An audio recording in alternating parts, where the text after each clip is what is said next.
welcome to today's session. And today is session 3, and we're talking all about fasting. You know, I am not big on depriving myself, but I'm also know that I love sugar. And so I can get out of control with sugar. And right now, we're all trying to boost our immune system, and eating sugar can weaken your body's defenses significantly. 70% of Americans, I'd say probably 70 to 90% of Americans are eating way more than the sugar that they should have per day. And eating sugar is what is a big reason for, aging and wrinkles and chronic diseases. And so for me, I know that it's like sugar begat sugar begat sugar. And, the Bible says, don't eat too much sugar or it will make you sick. It's in the Bible several times. And so we just want to make sure that we want to limit that. And so, as you guys know, I've interviewed thousands of women. And one of the things I ask them, I say, well, what do you do when you're trying to lose weight, right? Because again, everything's dependent on whether you want to lose weight or whether you want to maintain your weight. So if you're in a place that you want to lose your weight, then you really have to limit that sugar.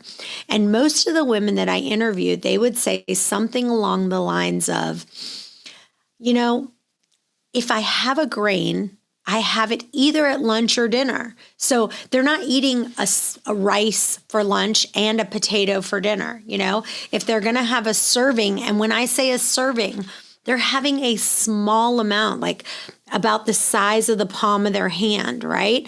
And so they're not having this huge portion either. So and they're like, sometimes I'll have one, sometimes I won't.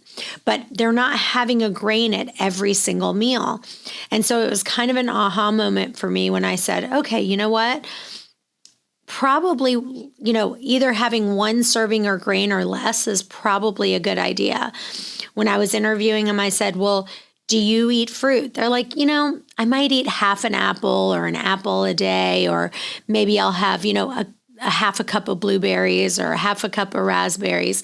So it's just over and over. They're like, I might go all day and not have any fruit. Like if I'm craving a little bit of fruit, I'll have it, but I don't go crazy on the fruit. And so that's kind of where this idea came from, that we said, okay, let's try to commit to saying, hey, we're not having any regular sugar right now. We're not having cane sugar. We're not having fruit juice concentrates, molasses, agave, honey, brown sugar, sucrose, glucose, fructose, dextrose, all these words ending in ose, like sucrose, glucose, fructose, dextrose, maltose, all those are sugar. We're not having high fructose corn syrup. We're not having dried cane syrup right now. We're focusing on whole foods. So again, it's like you eat what you want, but you're focusing on foods that are clean eating. Now, I have a term that I call keto flex. And that's kind of how I've noticed how people eat when they're naturally thin. They're like, if I want this, I'll eat it. I eat a little bit of it. But for the most part, I'm filling my body up with protein, with a lot of vegetables, a tiny little bit of fruit if I need it. If I need a grain, I'll have a little tiny bit of it. So that's really of the place that we're trying to come from right now. What I love to say, for me, the easiest way that I think of when I say it is, instead of saying like, when I'm not eating, I like to just say, I'm going to eat in a 6-hour window. That's very clear, because otherwise people have to start doing math, right? So I say, okay, are you eating in a 4-hour eating window? Am I eating in a 6-hour eating window, an 8-hour eating window? Or am I just eating? Well, and I will tell you, if you want the biggest success, right? So we're going to go on our President's Club trip for our top performers. And so I'm going to be in a bikini the whole time. So I need to be looking good, right?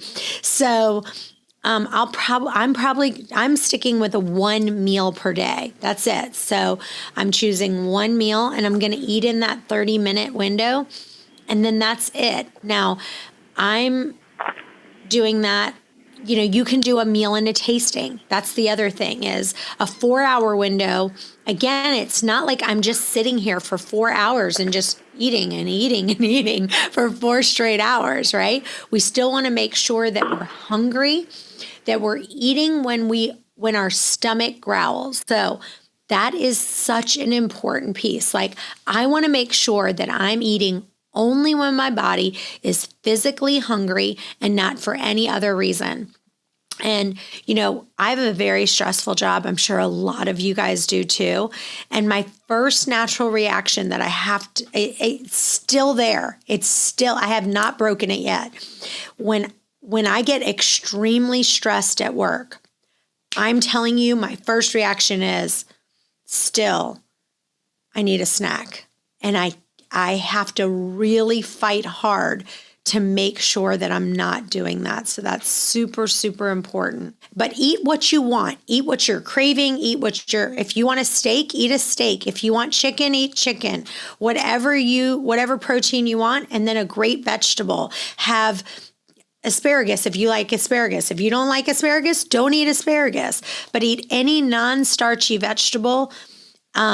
And eat a salad with your favorite dressing that doesn't have a lot of sugar in there, right? So that's kind of the idea that we're looking for. And then on that tasting, I'll talk about it more in my book, but it's really about having something around, 200, 250 calories. And now I said that to someone, they're like, wait, you say in your book, don't count calories. I don't count calories, but I'm just telling you that it's like, just so you can understand what a tasting is. Like, it's whatever you want that's kind of high protein, not tons of sugar, but just so you're not thinking like, people have an idea of like, this is my tasting and they've got these plates that are this big. No, we're talking about a small amount of food that's just going to take you through until your actual meal. So I'll kind of give some more ideas on that. Like, maybe an idea for that would be like, 2 hard-boiled eggs and half of an apple, or a little bit of peanut butter with some carrots and celery and maybe 10 cashews, something, you've got to figure it out. It's just, there's so many different ideas, because I'm very anti like telling you what to eat. You have to eat what your body is asking you to eat, but you're retraining your mind to not be eating exorbitant amounts of food. Okay. So if you're doing, and just so you know, I never lost a pound doing an 8-hour eating window. That never worked for me. And the reason was because I was eating 2 meals and a snack. So I was eating in an 8-hour window, eating 2 big meals and a snack, and that just didn't work for me. Once I brought my meal down to a 6-hour eating window, that kind of worked better for me. But once I lost over 30 pounds, for me to get below that, you have to do a little bit more work to get there.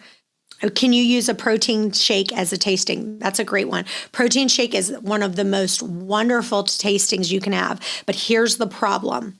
You can, and this is why I said a 250 calorie, because we have a restaurant here in town, and it's called, I love it, but it's called Tulu, and it's at the Marriott, and they put their calories for everything. And their shakes, I kid you not, go there and check it out. Their one protein shake is 1,200 calories, and another one was like 900, if I can't remember, but I remember one of them was 1,200. If you think it's hard to do 1,200 calories, it's not. It's very easy to do 1,200 calories in a shake, because if you did like a high density protein that had a lot of calories, let's say that was 350 calories, and then you put 2 tablespoons of peanut butter, right? You could easily get yourself up to 1,200 calories. It's funny. I think I need to take a picture of that. I think I have it somewhere on my phone. I should post it for you guys. So again, that tasting, people can get out of control with those protein shakes. So that's a big deal that you need to. Just thinking about this this month of really cutting your food portions in half. I know that for me, I can get a little out of control with some of my portion sizes, and I need to really watch it. But I constantly go, this is too much food. Timing, putting pictures of how long it took you to eat your food. If you could try to wait 25 minutes to eat your food, which that's very difficult for me. I'm telling you, that's like an act of Congress for me. I still struggle to do that. I walk fast, I talk fast, I do everything fast, but that is such an important piece if you guys can get there and like putting those on there.